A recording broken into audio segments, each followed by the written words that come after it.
माई mister unpredictable. Episode 11। Mister silent अपना इनाम लेने के बाद थोड़ी जल्दबाजी में बीस्ट अरेना से अभी बाहर निकला ही था कि उसका फोन बजने लगता है और जब वो फोन निकाल कर देखता है कि फोन किसका आया है तो उसे फोन पर मॉम नाम फ्लैश होता हुआ दिखता है। अपनी माँ का कॉल आते हुए देख मिस्टर साइलेंट बिल्कुल चौंकना हो जाता है और जल्दी से साइड जाकर सबसे पहले अपना मास्क उतारता है। और मास्क के उतरते ही एक बहुत ही ज्यादा attractive and well built face सामने आता है। स्किन का कलर भी उसकी पर्सनालिटी को बहुत सूट कर रहा था। मिस्टर साइलेंट इस वक्त बिना मास्क के इतना हैंडसम लग रहा था कि अगर कोई लड़की अभी एक्टिवा लेकर उसके सामने से गुजरी और उसकी नज़र गलती से मिस्टर साइलेंट पर पड़ जाए तो उस लड़की का एक्सीडेंट होना तो पक्का था। मास्क के उतरते ही मिस्टर साइलेंट अपनी माँ का कॉल उठाता है और अपना फोन कान पर लगाता है। उसके कॉल उठाते ही दूसरी तरफ से एक मचो औरत की आवाज आती है, ऋषभ बेटा कहाँ है। अपनी माँ का सवाल सुनते ही मिस्टर साइलेंट, जिसका असली नाम ऋषभ है, बड़े ही आराम और अरेना में अपनी रोबिली आवाज की जगह बड़े ही शांति भरी आवाज में जवाब देता है, माँ मैं अपने घर से अभी ही बाहर निकला हूँ और अपने इंटरव्यू के लिए जा रहा हूँ। अपने बेटे का जवाब सुनकर उधर से माधुरी वर्मा यानी ऋषभ वर्मा की मां थोड़ी खुशी, चिंता और हौसला अफजाई वाली आवाज में बोलती हैं, ऋषभ बेटा ऑल द बेस्ट, सिर्फ अपने इंटरव्यू पर ध्यान देना और किसी चीज की बिल्कुल भी चिंता मत करना, अगर इंटरव्यू नहीं भी पास होता तो कोई बात नहीं और तू अपना ध्यान रखना।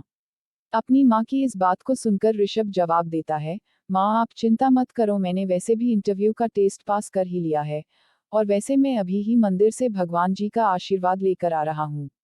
अगर इस वक्त ये बात उस अरेना का होस्ट सुन लेता तो वो मुंह बनाते हुए यही बोलता, जी माँ जी बिल्कुल ये मंदिर से ही आ रहा है, बस मंदिर में घंटी बजाने की जगह इसने किसी की बजा दी है और मंदिर के प्रसाद में इसे लाखों की दक्षिणा मिली है। अपने बेटे की बात को सुनकर मिसेज वर्मा संतुष्टि भरी आवाज में कहती है, अच्छा किया बेटा जो मंदिर जा आया, चल अब तू भी अपने इंटरव्यू के लिए निकल, मैं फोन रखती हूँ और मैं शाम को दोबारा कॉल करूंगी। और दोबारा ऑल थे बेस्ट बोलकर कॉल काट देती हैं। दूसरी तरफ सिटी में दत्ता कंपनी के सामने एक लिमिटेड एडिशन BMW रुकती है और उसमें से राधिका एक new branded black business suit पहने निकलती है और उसके कार के पीछे एक और कार रुकती है और उसमें से उसके पापा के वहीं दोनों गार्ड्स निकलते हैं। असल में ये गार्ड्स सिर्फ पहली बार अपनी मैडम को मीडिया से बचाकर ऑफिस छोड़ने आए थे। आज कंपनी के सामने बहुत मीडिया भी थी क्योंकि आज पहली बार मिस राधिका दत्ता पब्लिक में सबके सामने पहली बार आने वाली हैं। राधिका के कार से उतरते ही सभी मीडिया वाले राधिका की फोटो खींचने लगे और उनसे सवाल करने के लिए उसे घेरने की कोशिश करने लगे, जिसे राधिका के गार्ड्स और कंपनी के गार्ड्स ने मिलकर संभाला और राधिका को सेफली कंपनी में पहुंचाया।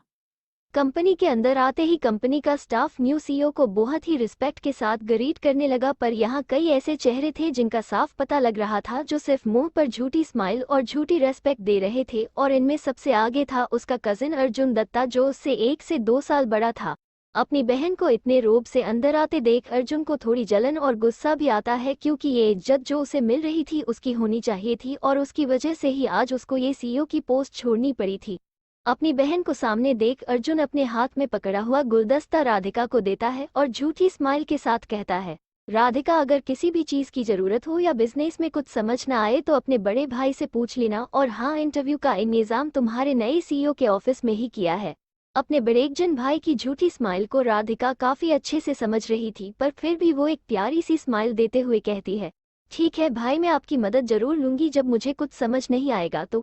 और इतना बोलकर वो अपने सीईओ के केबिन की ओर बढ़ जाती है, जिसकी जानकारी उसने कंपनी की जानकारी के बीच ही ले ली थी। अपने ऑफिस में पहुंच के सबसे पहले राधिका वहीं पड़े लैपटॉप में अपनी आईडी डालकर इंटरव्यू के टेस्ट के रिजल्ट चेक करती है, जिसे 50 में से सिर्फ 20 लोगों ने ही पास किया था, जिसमें लगभग सभी ने 2 से पूरे 3 घंटे का टाइम लिया था। पर उसे हैरानी तो इस बात की थी कि एक था जिसने ये टेस्ट सिर्फ 15 मिनट में पास कर लिया था। उसे असल में हैरानी इस बात की थी कि अगर ये टेस्ट वो खुद करती तो उसे खुद 20 मिनट लग जाते, इसलिए वो बहुत उत्सुकतावश उसका नाम पढ़ती है और पढ़ते ही एक स्माइल के साथ कहती है, एमआर ऋषभ वर्मा तुम्हारा इंतजार रहेगा। आज के एपिसोड में इतना ही। आगे के एपिसोड के लिए इस वीडियो को लाइक और चैनल को सब्सक्राइब करें, और अगर आपने हमारे पहले के वीडियो नहीं देखे हैं तो वो आप हमारे चैनल पर देख सकते हैं।